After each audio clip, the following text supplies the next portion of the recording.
यामिनी तुरंत पूछती है, पर क्यों बाबा? वो काला असली रूप में क्यों नहीं था? रज्जन यामिनी के सवाल का जवाब देता है, पता नहीं बेटी, ये बात मेरी भी समझ में नहीं आई कि वो काला साया अपने असली रूप में क्यों नहीं था। उसको देखकर ऐसा लग रहा था जैसे वो युग और उसके दोस्तों से छुप रहा हो। यामिनी हैरानी के साथ कहती है, क्या कहा बाबा आपने? वो काला साया युग बाबू और उनके दोस्तों से छुप रहा था? रज्जन यामिनी की बात में हामी भरते हुए कहता है, हाँ यामिनी बेटा, तभी तो जब उस काले साए को जैसे ही युग और उसके दोस्तों की आहट सुनाई दी, वो वहां से तुरंत गायब हो गया और फिर उनके सामने नहीं आया। यामिनी खामोश रहती है, चुपचाप रज्जन की बातें सुनती रहती है। रज्जन अपनी बात पूरी करते हुए कहता है, दूसरी बार भी वो काला साया तभी सामने आया था जब ग्रेवयार्ड कोठी में युग और उसके दोस्त नहीं थे। यामिनी बीती बातें याद करते हुए कहती है, बाबा कहीं आप उस रात की बात तो नहीं कर रहे जब हम सब उस अघोरी के ठिकाने पर गए थे? रज्जन हामी भरते हुए कहता है, हाँ यामिनी बेटा, मैं उसी रात की बात कर रहा हूँ। उस रात तेरी मौत का बदला लेने के लिए मैं ग्रेवयार्ड कोठी जा रहा था। मैंने सोच लिया था या तो उस रात वो युग रहेगा या फिर मैं। मेरा एक ही मकसद था, उसे मारना। पर जब मैं ग्रेवयार्ड कोठी पहुंचा तो मैंने देखा कि कोठी के अंदर अघोरी खड़ा हुआ था जो कि यक्षिणी को पुकारे जा रहा था। इतना कहकर रज्जन अतीत की यादों में चले जाता है। इस वक्त रज्जन अपने कदम ग्रेवयार्ड कोठी की तरफ बढ़ा रहा था। जब वो ग्रेवयार्ड कोठी पहुंचता है तो देखता है कि कोठी का दरवाजा पहले से खुला हुआ था। रज्जन समझ जाता है कोठी के अंदर जरूर कोई न कोई था। रज्जन कोठी के दरवाजे के पीछे छुप जाता है और कोठी के अंदर झांक कर देखने लग जाता है। वो देखता है कि अघोरी ग्रेवयार्ड कोठी के एकदम बीचों बीच खड़ा हुआ था। उसने अपने लंबे बालों की सिर पर जटा बांधी हुई थी। आमतौर पर वो अपनी जटा खुली ही रखता था, उन्हें बांधता नहीं था। अघोरी यक्षिणी को पुकारते हुए कहता है, यक्षिणी, कहां पर है तू? देख, मैं आ गया। मैं वही कुत्ता हूं जिसे तूने श्राप दिया था। वो श्राप टूट चुका है। अघोरी बार बार यक्षिणी को पुकारे जा रहा था, उसे बुलाए जा रहा था, पर यक्षिणी वहां नहीं आ रही थी। वो वहां पर आती भी कैसे? इस वक्त वो शालिनी के शरीर में युग और उसके दोस्तों के साथ थी। अघोरी को अब गुस्सा आने लग गया था। वो गुस्से से गुर्राने लग गया था। वो काफी देर से कुछ न कुछ बोले जा रहा था, पर यक्षिणी का अभी तक पलटकर कुछ जवाब नहीं आया था। अघोरी यक्षिणी को बुलाने के लिए उसे उकसाते हुए कहता है, मुझे पता है आज भी तू मेरे सामने आने से डरती है कि कहीं मैं तुझे अपनी दासी बनाकर ना रख लूं। अगर उस रात तूने अपनी चोटी से मेरा मुंह बंद नहीं किया होता तो आज तू मेरे साथ सो रही होती और मैं तेरी सारी हवस मिटा देता। जैसे ही अघोरी ये बात बोलता है, ग्रेवयार्ड कोठी में हलचल मचने लग जाती है। ग्रेवयार्ड कोठी की खिड़कियां खड़खड़ाने लग जाती हैं। लाइटें बार बार बंद चालू होने लग जाती हैं। अघोरी अपने दोनों हाथ फैलाकर हंसते हुए कहता है, आजा आजा आजा यक्षिणी, तुझे नहीं पता इस दिन का कितने सालों से इंतजार कर रहा था। आज फैसला होकर रहेगा, या तो तू रहेगी या फिर मैं। अब मुकाबला बराबरी का होगा। देखते ही देखते ग्रेवयार्ड कोठी के अंदर जितनी भी खिड़कियां थीं, सबके कांच टूट जाते हैं। वो लालटेन झूमर जो अघोरी के सिर के ऊपर था, वो धीरे धीरे हिलने लग जाता है।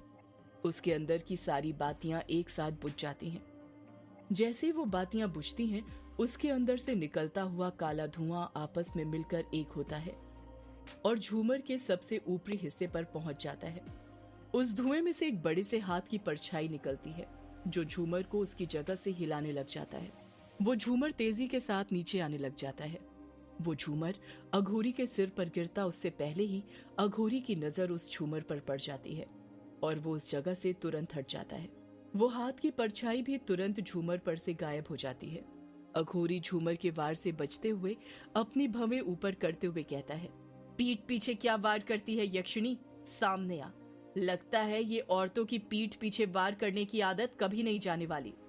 अघोरी के इतना कहने की देर ही थी कि अगले ही पल उसकी आंखों के सामने एक काला साया आकर खड़ा हो जाता है, जिसे देखकर अघोरी डर के मारे कांप जाता है। वो काला साया अघोरी से भी हट्टा कट्टा था। वो अघोरी से कई ज्यादा बलवान लग रहा था। अघोरी काले साए को देखते हुए कपकपाते हुए कहता है, तुम कौन? एक डरावनी फुसफुसाती हुई आवाज सुनाई देती है, मैं यक्षिणी, तेरी मौत। यामिनी रज्जन को बीच में टोकते हुए कहती है, 2 मिनट बाबा, उस काले साए ने उस अघोरी से ये क्यों बोला, मैं यक्षिणी तेरी मौत? उसने मेरे नाम का प्रयोग क्यों किया? रज्जुन यामिनी के सवाल का जवाब देते हुए कहता है, क्योंकि वो काला साया अपनी पहचान गुप्त रखना चाहता था। वो अपना असली रूप लेकर उस अघोरी के सामने नहीं आना चाहता था। तू जानती है वो काला साया कौन है? वो ऐसे ही होते हैं, कभी अपनी पहचान किसी के सामने नहीं लाते हैं। यामिनी खामोश रहती है। रज्जन फिर अतीत के पल में चले जाता है। जब अघोरी मैं यक्षिणी तेरी मौत कहने की डरावनी आवाज सुनता है तो पहले तो वो डर जाता है, पर कुछ ही देर बाद वो अपने डर को छुपाते हुए कहता है, अच्छा तो ये तू है, तेरा ये नया रूप भी कमाल का है, मैं तो डर ही गया था। अघोरी के ठीक सामने काला साया खड़ा हुआ था। अघोरी उस काले साए को ऊपर से लेकर नीचे तक देखते हुए कहता है, ये क्या, तू मेरे सामने अपने असली रूप में नहीं आएगी क्या? कितने साल हो गए तेरी वो कामुक कमर देखे हुए, जरा वो कमर तो दिखा। वो काला साया कुछ जवाब नहीं देता है, वैसे ही खड़ा रहता है। अघोरी उस काले साए को घूरते हुए कहता है, मुझे पता है तू मेरे सामने क्यों आई है। तुझे तेरा ताज चाहिए ना, वो मेरे पास ही है, पर मैं तुझे वो तभी दिखाऊंगा जब तू मुझे वो हीरा लाकर देगी। उस हीरे को ताज में लगाते ही 2 शक्तियां निकलेंगी, एक तेरी और एक मेरी। तू अपनी शक्ति ले लेना, मैं अपनी, फिर हिसाब बराबर हो जाएगा। अघोरी काले साए के कुछ कहने का इंतजार करने लगा, पर उसने कुछ नहीं कहा। वो वैसे ही चुपचाप खड़ा रहा। अघोरी ने उस काले साए को यक्षिणी समझकर कई बातें करी, पर वो काला साया एकदम चुप खड़ा रहा। अपनी जगह से टस से मस नहीं हुआ, ना ही कुछ बोला। ऐसा लग रहा था जैसे वो काला साया सही वक्त आने का इंतजार कर रहा था, उस अघोरी को मारने के लिए।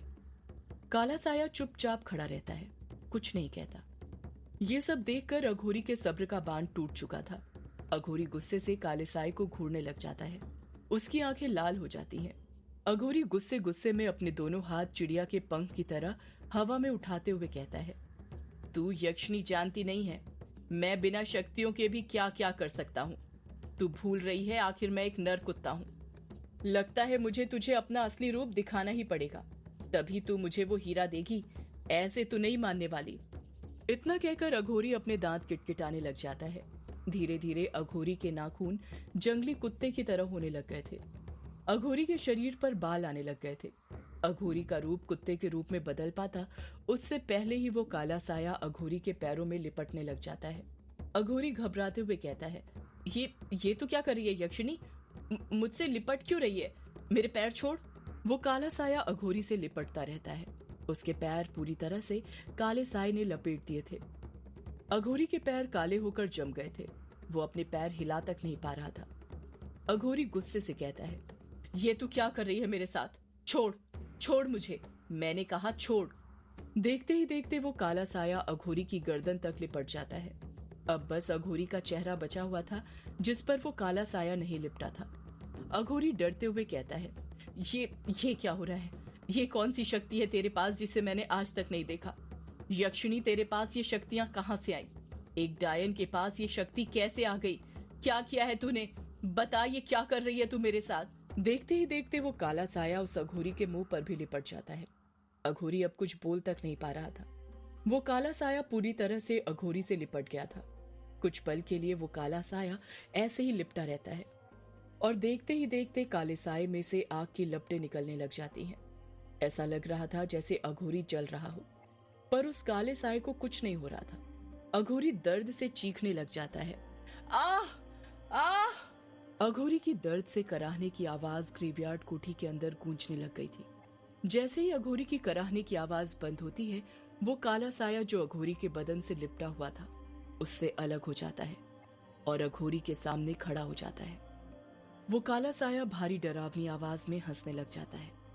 अघोरी मूर्ति बन चुका था, उसकी धड़कनें थम चुकी थी। वो काला साया ग्रेवयार्ड कोठी के अंदर चारों तरफ खिड़कियों के पास घूमने लग जाता है। जैसे ही वो काला साया दरवाजे के पास पहुंचता है, रज्जन तुरंत वहां से फरार हो जाता है। वो अपनी जान बचाकर वहां से भागने लग जाता है, क्योंकि उसका मकसद युग को मारना था, उस काले साए को नहीं। वो अच्छे से जानता था कि वो उस काले साए का मुकाबला नहीं कर सकता था। अगर उसके पास शक्तियां होती तब भी नहीं। जब वो भाग रहा था उसी वक्त ग्रेवयार्ड कोठी से कुछ ही दूरी पर युग ने उसे भागते हुए देख लिया था और युग उसका पीछा करने लगा था। उसी दरमियान मौका हाथ से ना जाए इसलिए रज्जन रुक गया था और वो युग को मारने लग गया था। पर तभी वहां युग के दोस्त उसे बचाने आ गए और उसे वहां से भागना पड़ा था। रज्जन अपने अतीत की यादों में से बाहर आ जाता है। यामिनी खामोशी के साथ रज्जन की सारी बातें सुने जा रही थी। रज्जन की आवाज सुनाई देना बंद हो गई थी। यामिनी कहती है, बाबा, वो काला साया सबसे अपनी पहचान छुपा रहा है। वो किसी के सामने नहीं आना चाहता। अगर मैं उसे युग बाबू और उनके दोस्तों के सामने ले आऊं तो हो सकता है वो लोग उस काले साये से सामना करने में मेरी मदद करें। रज्जन की बौखलाहट के साथ आवाज सुनाई देती है, ऐसा करने की तू सोचना भी मत। तू खुद सोच, जब वो छुपकर ही इतनी तबाही मचा सकता है तो तब क्या होगा जब तू उसे सबके सामने ला देगी। वो और खूंखार बन जाएगा। वो अपने असली रूप में आ जाएगा और यदि वो काला साया अपने असली रूप में आ गया तो सबकी मौत निश्चित है। कोई नहीं बचने वाला फिर ग्रेवयार्ड कोठी के अंदर। जैसे ही यामिनी रज्जन की ये बात सुनती है वो खामोश हो जाती है।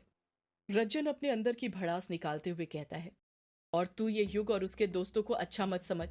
एक नंबर के कमीने हैं वो। देखना जिस रोज उन्हें पता चलेगा शालिनी के शरीर के अंदर तू है, वो तुझे भी जला देंगे। ये इंसान किसी के सगे नहीं होते, हमेशा अपने मतलब के लिए जीते हैं। पता नहीं क्यों जैसे ही यामिनी रज्जन के मुंह से युग और उसके दोस्तों के बारे में ऐसे शब्द सुनती है वो मायूस हो जाती है। उसके मन को अजीब लगने लग जाता है। यामिनी को ऐसा लगने लगा था कि कहीं ना कहीं वो भी युग के दोस्तों की दोस्त बन गई थी और उनके बारे में एक शब्द भी बुरा नहीं सुन सकती थी। दोस्ती यही होती है, कब हो जाती है पता ही नहीं चलता है। यामिनी बात को बदलते हुए कहती है, बाबा, वो काला साया सबके सामने क्यों नहीं आ रहा? रज्जन जवाब देता है, जितना मुझे लगता है उस हिसाब से वो काला साया किसी चीज का इंतजार कर रहा है। यामिनी फिर रज्जन को बीच में टोकते हुए कहती है, किस चीज का बाबा? वो काला साया किस चीज का इंतजार कर रहा है? रज्जन जवाब देता है, पता नहीं बेटी, पर जिस तरह तू ग्रेवयार्ड कोठी अपने मकसद से गई है ठीक उसी तरह वो काला साया भी किसी न किसी मकसद से वहां पर है। तभी तो वो उस ग्रेवयार्ड कोठी को छोड़ नहीं रहा है, वहीं पर अपना डेरा जमाए हुए है। यामिनी चुप खड़ी रहती है, कुछ नहीं कहती है। रज्जन आके कहता है, तेरे पास वक्त बहुत कम है बेटी, इसलिए कहता हूँ ये युग और उसके दोस्तों को छोड़। इंसान कभी किसी के नहीं होते, अपनों के भी नहीं, बस अपने मतलब के लिए एक दूसरे के साथ रहते हैं। तू अब अपना पूरा ध्यान अपने शरीर को ढूंढने में लगा।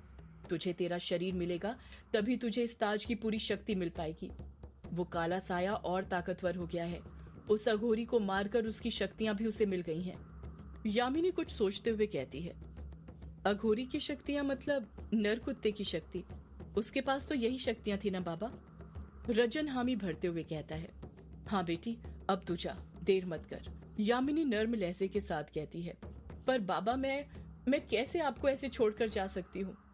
रज्जन कहता है, मैंने कहा ना तुझसे, अब ये मायाधारी की गुफा ही मेरा स्थान है जब तक तू मुझे मेरे श्राप से मुक्ति नहीं दिला देती। और वो तू तब दिला पाएगी जब तुझे खुद अपने अभिशाप से मुक्ति मिलेगी। तू जाते जाते मुझे एक वचन दे बेटी।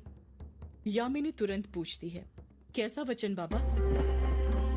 सदियों से है पुरानी ये है यक्षिणी की कहानी। यक्षिणी एक आग है, यक्षिणी तेरा ख्वाब है।